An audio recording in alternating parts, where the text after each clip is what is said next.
சத்தியமங்கலம் அருகே சாலையில் கிடந்த இருசக்கர வாகனத்தை பின்னங்காலால் உதைத்து பந்தாடிய யானை, அதிர்ஷ்டவசமாக தப்பிய வாலிபர்கள். ஈரோடு மாவட்டம் சத்தியமங்கலம் புலிகள் காப்பகத்தில் கடுமையான வறட்சி ஏற்பட்டுள்ளதால் காட்டு யானை உள்ளிட்ட வன விலங்குகள் தீவனம் மற்றும் தண்ணீரை தேடி பகல் நேரங்களில் வனப்பகுதியில் உள்ள சாலைகளில் நடமாடுகின்றன.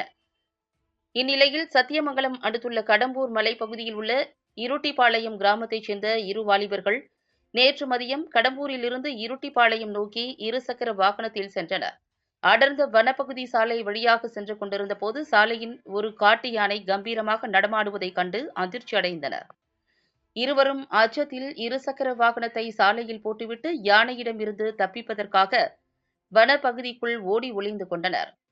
அப்போது அங்கு வந்த காட்டு யானை கீழே கிடந்த பைக்கை தனது பின்னங்காலால் உதைத்து சாலையோர வனப்பகுதியில் தள்ளி பந்தாடியது. இந்த காட்சியை வாலிபர்கள் செல்போனில் வீடியோ எடுத்தனர். அந்த வீடியோ காட்சி தற்போது சமூக வலைதளங்களில் வேகமாக பரவி வருகிறது.